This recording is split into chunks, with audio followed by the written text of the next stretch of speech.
Hi friends, so this is day 4 of basic spoken English course. So आज हम cover करने वाले हैं pronoun, because this is very important topic of parts of speech. इससे पहले वाली वीडियो में हमने नाउन को कवर किया था।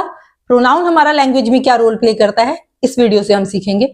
तो जैसे कि यहाँ पे लिखी हुई है definition, pronoun is a word that replaces noun in the sentence. Noun को रिप्लेस कर देता है। ठीक है, कैसे रिप्लेस करता है देखते हैं।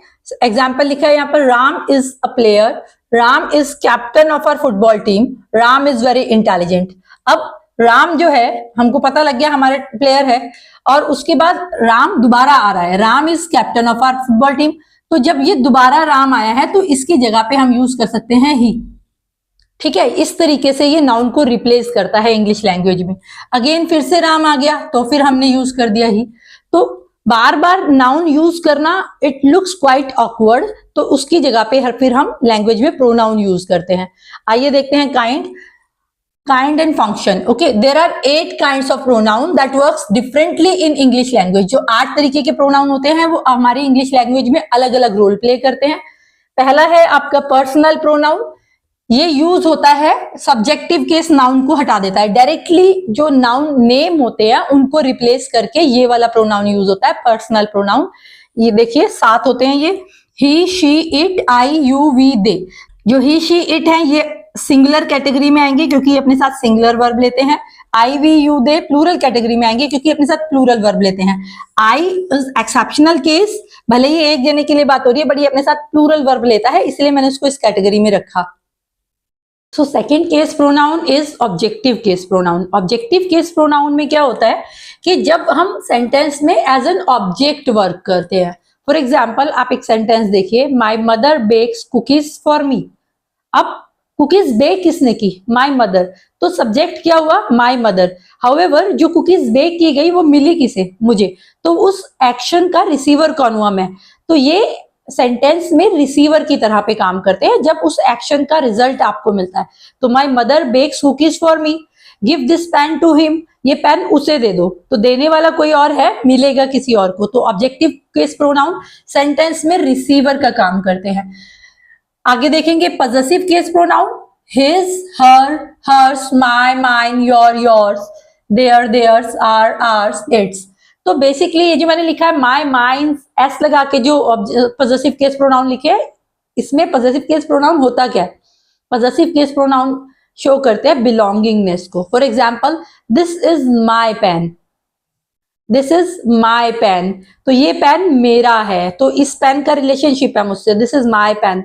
This is my board, that is her house, तो वो उसका घर है। हाउएवर अगर आप ये कंफ्यूजन में है कि माइन कहाँ पे यूज होता है, तो इससे रिलेटेड वीडियो हम अलग सेपरेटली भी बना देंगे। थोड़ा सा मैं यहाँ पर बता देती हूँ। जब पैसिव वॉइस के सेंटेंसेस होते हैं जहां पर ऑब्जेक्ट प्रिंसिपल होता है, अगर मैं बोलती हूँ कि दिस पेन इज माइन, तो पहले क्या आ रहा है? पेन आ रहा है ना, फिर मैं बोल रही हूँ मेरा है, तो this pen is mine. This is my pen, this pen is mine. तो यही वाला डिफरेंस होता है योर और योर्स में, देयर और देयर्स में। इनकी सिचुएशन ऑफ सेंटेंसेस बदल जाती हैं तो इनके यूजेस बदल जाते हैं। ओके, तो ये हो गया पजेसिव केस प्रोनाउन जो हमारी बिलोंगिंगनेस को शो करता है कि ये उसका है, वो इसका है, ये मेरा है, वो मेरी मम्मी का है या उनका है। तो उनके जगह पे नाम रिप्लेस करके आप पजेसिव केस प्रोनाउन यूज करते हो। अगला है रिलेटिव प्रोनाउन। रिलेटिव प्रोनाउन होता है आपका जब आप सेंटेंस के अंदर कोई स्पेसिफिक इंफॉर्मेशन किसी के लिए दे रहे होते हो और उसकी जगह पर फिर ये वर्ड्स यूज करते हो। तो रिलेटिव प्रोनाउन इतने ही होते हैं, who, which, whom, that, whose। तो जैसे कि ये सब्जेक्टिव केस में यूज होता है, ये नॉन लिविंग थिंग के लिए यूज होता है। whom आपका हो गया ऑब्जेक्टिव केस में यूज होता है, that भी नॉन लिविंग थिंग के लिए ऑप्शन के लिए यूज होता है, whose आपका पजेसिव केस में यूज होता है। तो ये चीज हम देखते हैं। आप सेंटेंस देखिए, जैसे आई मेट हरी, मैं हरी से मिला। हरी कौन सा हो सकता है कि हरी और भी हो, तो मैं हरी से मिला जो अभी अभी लौटा था। तो I met Hari who had just return, जो अभी अभी लौटा था। इस तरीके से रिलेटिव प्रोनाउन सेंटेंस के अंदर यूज किए जाते हैं। एक और एग्जांपल देख लेते हैं, she has found the pen, उसको क्या मिल गया? The pen. ओके, अब द पेन क्योंकि नॉन लिविंग थिंग है, जो कि खो गया था, उसको वो पेन मिल गया जो कि खो गया था। She has found the pen. Okay, इस पेन की जगह हम बोल रहे हैं which was which was lost, okay, और या फिर हम कह सकते हैं which she lost, which she lost. I hope आपको समझ में आ गया होगा। एक और एग्जाम्पल लिखा है, they called Roma, Roma's father is doctor, they called Roma. अब इस रोमा को हटा के हम लिख देते हैं क्योंकि उसके फादर की बात हो रही है, रोमा की नहीं। They called Roma whose father is a doctor.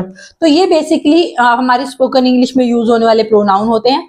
आगे जब हम सेंटेंसेस करेंगे, हिंदी टू इंग्लिश ट्रांसलेशन करने की कोशिश करेंगे प्राइमरीली एज पे, तो वहां पर आपको बहुत सारी चीजें इनसे क्लैरिटी मिलेगी और बहुत सारी चीजें और भी सीखने को मिलेंगी। Thank you so much for watching the video, stay tuned for more. और अगर वीडियो अच्छी लगी हो तो इसको शेयर करना ना भूलें, लाइक कर दीजिए और प्रेस कर दीजिए बेल आइकन ताकि आपको वीडियोस की नोटिफिकेशन मिलते रहें। इससे पहले वाली वीडियो भी अगर आपने नहीं देखी है तो लेट मी रिमाइंड यू, आप वो वीडियो जाके देख लीजिए क्योंकि एजुकेशन इज अ सीरीज और वो सीरीज में ही चलती है। Thank you.